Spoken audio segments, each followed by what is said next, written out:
នៅសងសុកទឹកភ្នែកបងក៏ស្រង់ហូបេះដូងបងស្រែកទួយធ្ងរនឹកដល់សង្សារចាំងមានរឿងអ្វីទើបបងបារម្ភឬអូនត្រូវគេប្រែផ្លាស់នឹងណាំងតែមិនអាច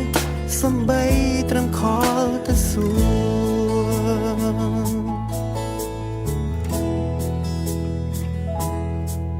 យ៉ាងណាគ្រាន់ជាអារម្មណ៍សង្ឃឹមថានឹងនួនសក់តែពេលនេះចិត្តបងរលរំអារម្មណ៍រីរីបងនឹកអូន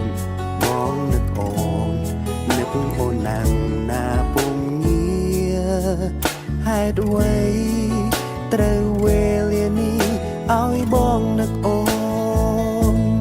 បែកគ្នាយូរក៏មិនដែលបានជួបមិនដែលខលមិនដែលខ្វល់ថ្ងៃនេះឆ្ងល់ឲ្យចិត្តបងវល់វល់